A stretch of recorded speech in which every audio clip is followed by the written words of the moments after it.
कोपरगाव नगर परिषदेच्या निवडणुकीचा बिगुल वाजला असून उद्धव बाळासाहेब ठाकरे शिवसेना महाविकास आघाडीच्या नगराध्यक्ष पदाच्या अधिकृत उमेदवार म्हणून सपना भरत मोरे यांच्या नावाची घोषणा करण्यात आली आहे। विशेष म्हणजे कोपरगावच्या इतिहासात नगराध्यक्ष पदासाठी महिला निवडणूक लढवित आहे। सपना मोरे या अगोदर देखील नगरसेविका असताना त्यांच्या कार्यकाळात विविध विकास कामे पूर्ण झाली आहे। शहराच्या विकास आराखड्यात त्यांनी सातत्याने पुढाकार घेतलाय।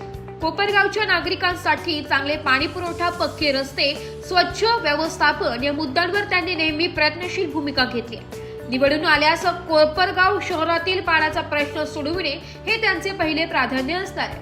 तसेच महिलांच्या सुरक्षेला विशेष महत्त्व देत शहरातील महत्त्वाच्या ठिकाणी सीसीटीव्ही कॅमेरे बसवण्याचा मानस त्यांनी व्यक्त केलाय। यासोबतच महिलांसाठी सार्वजनिक स्वच्छतागृहे, 3 महिन्यांनी महिला दरबार, रोजगार संधी निर्माण करणे, बचत गटांच्या माध्यमातून योजना प्रभावीपणे राबविणे, मुलींच्या सुरक्षिततेसाठी महिला पोलीस पथक व चौकी उभारणे, तसेच गरजू विद्यार्थिनींसाठी शिक्षण मदत कक्ष सुरू करण्याचेही सपना मोरे यांचे नियोजन आहे। सपना मोरे यांचे पती भरत मोरे हे देखील कोपरगाव परिसरात समाजकार्यात सक्रिय आहेत। सर्वांच्या सुखदुःखात सहभागी होणे, मदत कार्य आणि कोरोना काळातील त्यांची कामगिरी उल्लेखनीय ठरली आहे। कोपरगाव नगर परिषदेच्या निवडणुकीत महिलांना नेतृत्व मिळत असून शहराच्या विकासाचा नवा अध्याय लिहिला जाईल अशी अपेक्षा नागरिकांमध्ये व्यक्त होते। कोपरगाव नगर परिषदेचा बिगुल वाजला आहे।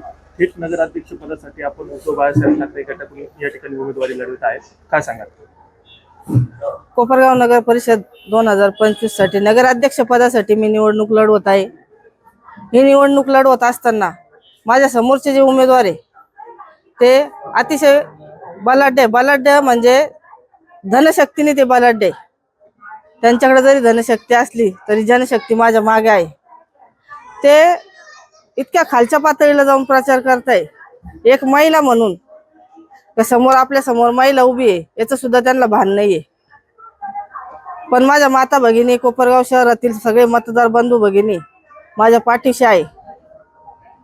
आणि कोपरगाव शहरामध्ये जे उमेदवार माझ्या समोर उभे आहे ते 4ही पुरुष आहे। एकमेव महिला उमेदवार आहे नगराध्यक्ष पदासाठी। मी अगोदर त्यांना जनतेने नगराध्यक्ष केलेले आहे, पण त्यांनी काहीच विकास जनतेचा केलेला नाही। स्वतःचा विकास भरपूर झाला त्यांचा, पण गावाचा विकास कुठल्याही प्रकारचा केलेला नाही हे जनतेने आता ओळखून घेतलेले।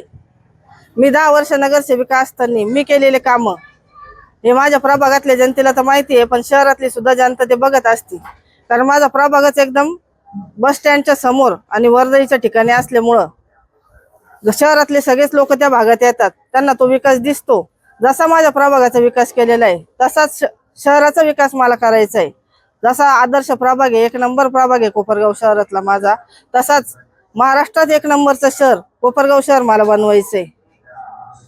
त्याच्यासाठी जनता ही माझ्या पाठीशी आहे। आणि माझ्या बंधू भगिनींना सगळ्यांना मी कळकळीचं विनंती करेल की या धनशक्तीच्या माग कोणी काही देऊ तुम्हाला, ते आता रोज महिलांसाठी वेगवेगळं काही पण आमिष दाखवताय, वेगवेगळ्या वस्तू वाटताय, पैसे वाटताय, बरेच त्यांचे प्रयोग चालू आहे। जनतेला मी विनंती करेल की सगळं घ्या, कोण काय देतंय हे आपल्याच पैशातून आहे। हे काही कुठं शेतात कामाला जात नाही, कुठं रोजराजी करायला जातात मग तुम्हाला देत्या, असा काहीच प्रकार नाही। हे आपलाच पैसा आहे, हा तुम्हाला मिळतोय।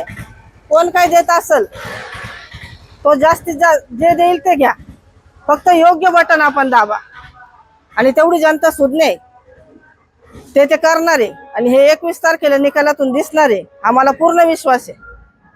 ताई, निवडून आल्यानंतर विकास कामांना प्राधान्यक्रम काय असणार आहे? विकास कामांना प्राधान्यक्रम सर्वात प्रथम माझ्या माता भगिनींसाठी पाण्याचा प्रश्न आमच्या कोपरगाव शहराचा फार बिकट आहे।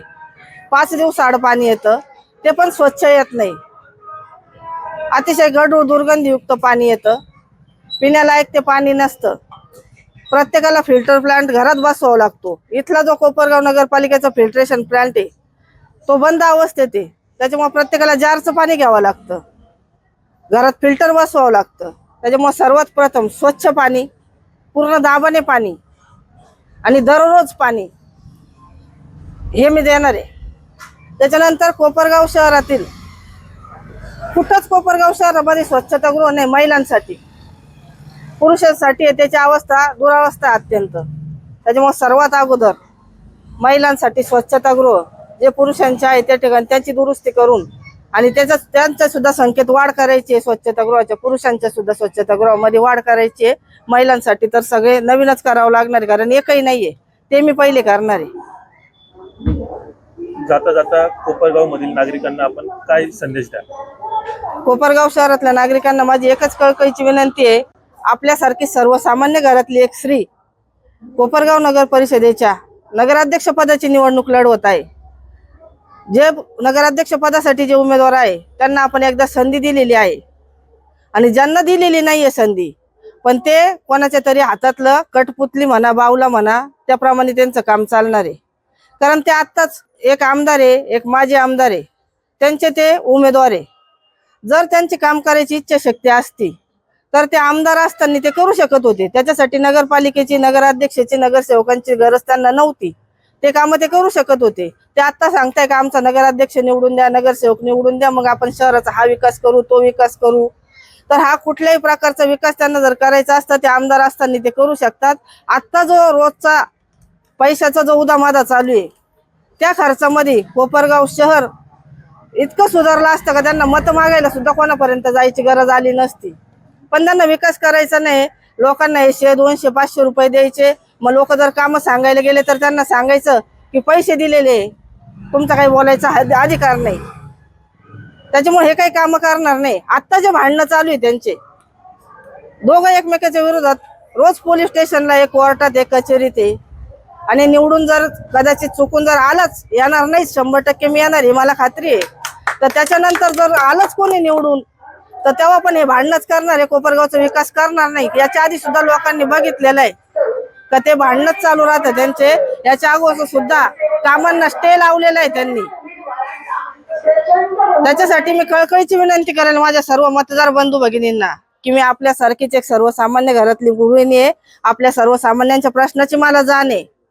आपण सर्वांनी येत्या 20 तारखेला माझी मशाल हे माझं चिन्ह आहे, अनुक्रमांक नंबर 3, मशाल या चिन्ह समोरचं बटन दाबून भरघोस मतांनी आपण मला निवडून द्या. आपल्या कोपरगाव शहर स्वच्छ, सुंदर, जसं आपल्याला पाहिजे तसं कोपरगाव शहर मी करण्याचा प्रयत्न नाही म्हणत, मी 100% करेन. हीच मी कळकळीची विनंती करते की एका धनशक्ती विरुद्ध सर्वसामान्य घरातली गृहिणी आपल्यासाठी आपल्याकडं आशीर्वाद मागत आहे. या मतरूपाने आपण मला आशीर्वाद द्यायला. आपलं पवित्र मत, या मताची किंमत कोणीच करू शकत नाही. इतकं अमूल्य आपलं मत असतं आणि ते अमूल्य मत आपण सगळे मला द्याल अशी आपल्याला कळकळीची विनंती करते. धन्यवाद. जय हिंद, जय महाराष्ट्र. दादा, ताई या ठिकाणी थेट नगराध्यक्ष पदासाठी उमेदवारी लढवित आहे. प्रचाराला देखील चांगला प्रतिसाद मिळत आहे, काय सांगा? खऱ्या अर्थानं जर बघितलं, जेव्हा कोपरगाव नगर परिषदेची निवडणूक लागली, सर्व कोपरगाव शहरातील मतदार दोन्ही साखर सम्राटांना वैतागलेले होते. यापूर्वी जे नगराध्यक्ष जनतेमधून झाले त्यांच्या सुद्धा कारभाराला वैतागले होते. एक जनतेमधून एक चांगला असा नगराध्यक्ष मिळावा, जो नगराध्यक्ष जनतेच्या हाकेला, तो रात्री अपरात्री सुद्धा तो मदतीला यावा, अशी जनतेची मागणी होती. म्हणून जनतेच्या मागणीनुसार, मतदारांच्या हक्कानुसार एक सर्वसाधारण कुटुंबातील महिला, जी माझी पत्नी आहे, जी 10 वर्ष शिवसेनेची नगरसेविका होती. कोरोना काळात सुद्धा आमचे पक्षप्रमुख माननीय उद्धव बाळासाहेब ठाकरे, ज्यांनी या महाराष्ट्रामध्ये कोरोना काळामध्ये जे शेजारचे राज्य बघितले ते सर्वश्रुत आहेत. गटारीमध्ये, नाल्यामध्ये, नदीमध्ये प्रेत सोडण्यात आलेत.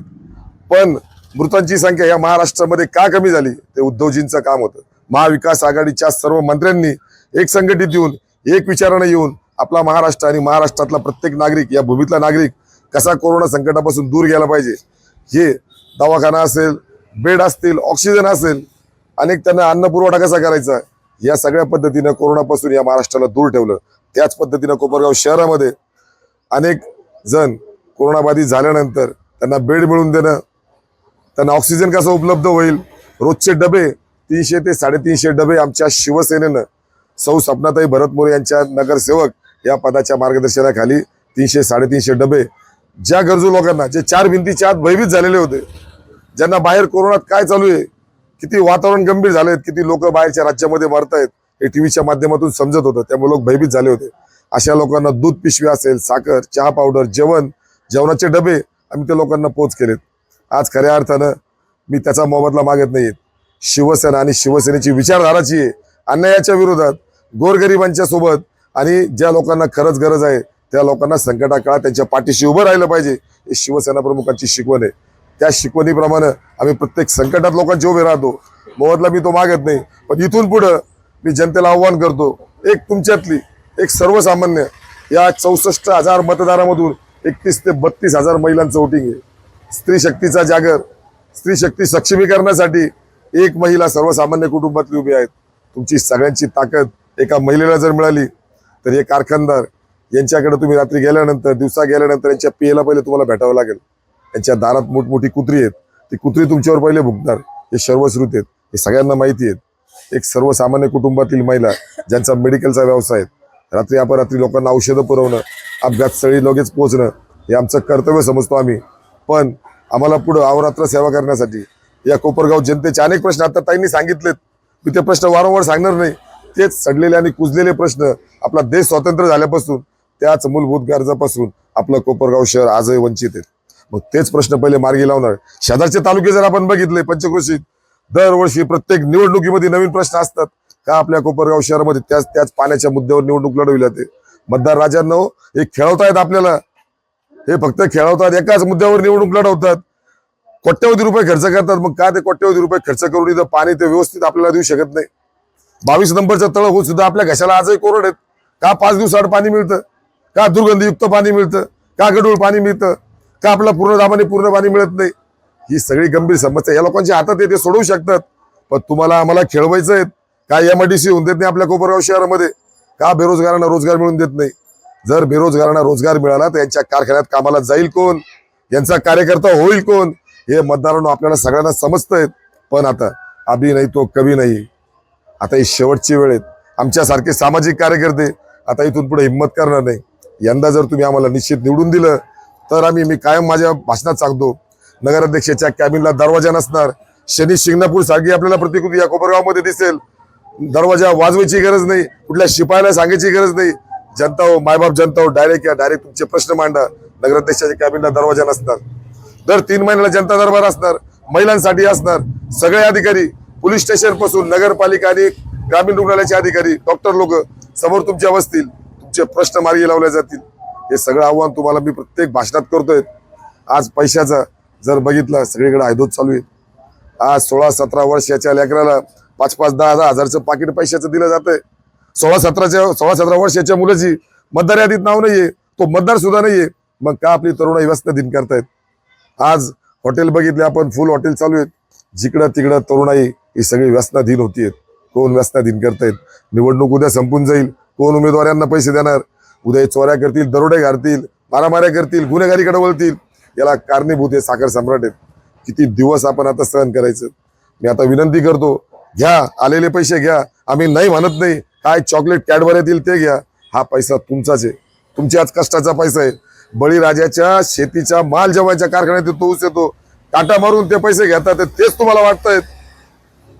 इतकी वाईट अवस्था या लोकांनी आपली करून ठेवली, आपल्या कोपरगाव शहराची करून ठेवली आहे. तळमळीने सांगतो, पोटतिडकीने सांगतो, महाविकास आघाडीचे सर्व उमेदवार, उद्धव बाळासाहेब ठाकरे शिवसेनेचे फाटके तुटके उमेदवार असतील आमचे. नाही आमच्याकडे कारखान्याची यंत्रणा नसेल, आमच्याकडे मनुष्यबळ, पण आमच्याकडं तुमच्यासाठी 5 वर्ष मेहनत, निष्ठेनं काम करू, निस्वार्थीपणे काम करू. कुठलाही भ्रष्टाचार नगरपालिकेमध्ये होऊ देणार नाही आणि आम्ही करणार नाही. ज्या दिवशी आम्ही चुकीचं काम करेल, आम्ही करणार तर नाही, ही आमच्या आईची शपथ आणि शिवसेना प्रमुखांची शपथ घेऊन सांगतो. पण यदा कदाचित आम्हाला जर काही समजा काम आमचं होऊ शकलं नाही तर राजीनामा आम्ही सगळे मिळून विश्वरत्न डॉक्टर बाबासाहेब आंबेडकर स्मारकावर, त्या मैदानावर आम्ही राजीनामा देऊन टाकू. आणि आमची आत्ता जी काही प्रॉपर्टी, जी काही आमची संपत्ती असेल, तिचा बॅनर आम्ही लावणार आहेत. निवडून आल्यानंतर 5 वर्षांनी तोच बॅनर, त्याच्यामध्ये 1 रुपयाची संपत्ती आमची वाढलेली नसतात. आम्हाला भ्रष्टाचार करायचा नाही आणि करून द्यायचा नाही. निस्वार्थीपणे जनतेचं काम आम्हाला करायचंय. मायबाप जनता हो, आता ही शेवटची संधी आहे.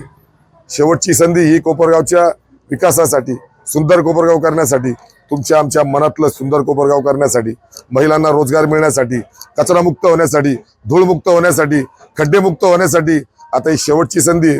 ही शेवटची संधी. नंबर 3चं बटन मशाल चिन्ह आहे. सौ सपना भरत मोरे, फोटो मशीनवर नसणारे मशाल सगळ्यांनी बघा. 3 नंबरचं बटन बघा.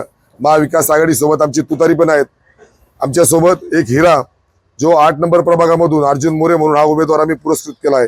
मी सगळ्यांना विनंती करतो, मायबाप जनता हो, आम्हाला आशीर्वाद द्या, तुमचं भविष्य हे उज्ज्वल करून घ्या, एवढीच या ठिकाणी विनंती करतो. मतदारांच्या आग्रहानुसार लोकसभेला सुद्धा आम्ही मशाल रॅली काढली होती, त्यावेळेस आमचा विजय झाला.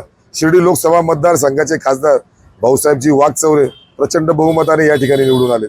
आता तीच मशाल रॅली लोकांचे आग्रह खातर, मतदारांचे आग्रह खातर मशाल रॅली काढा, म्हणजे तुमचा विजय निश्चित आहे. त्यासाठी आज भव्य दिव्य अशी मशाल रॅली आदेश बांदेकर यांच्या प्रमुख उपस्थितीत आज कोपरगाव शहरामध्ये प्रमुख मार्गाने आज ती जाणार आहे. 2 ते 3 दिवसापूर्वी मतदारांच्या आग्रहानुसार आम्ही मतं जेव्हा मागायला जातो त्यावेळेस भाऊ तुमची सभा झाली पाहिजे. रोखठोक बोलणारी शिवसेना, जनतेसाठी काम करणारी शिवसेना, उद्धव बाळासाहेब ठाकरे यांची शिवसेना यांची एक सभा झाली पाहिजे.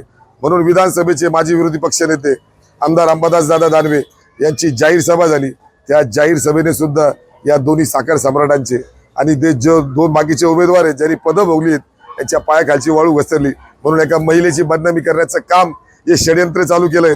पण आता 31 ते 32 हजार महिला या खपून घेणार नाही. आता उद्या आमच्या फायर ब्रिगेड, आमच्या सुषमाताई अंधारे शिवसेनेच्या उपनेत्या यांची उद्या जाहीर सभा सावरकर चौकामध्ये भर दिवसा उन्हात सभा होणार आहे. मी नागरिकांना आव्हान करतो, कोपरगावचा विकास करून घेण्यासाठी, तुमचा आमचा विकास करून घेण्यासाठी, आपलं कोपरगाव धूळमुक्त करण्यासाठी आणि खऱ्या अर्थानं आपल्या मतामध्ये परिवर्तन करण्यासाठी, आपल्या कोपरगावसाठी उद्या आमची फायर ब्रिगेड, आपली फायर ब्रिगेड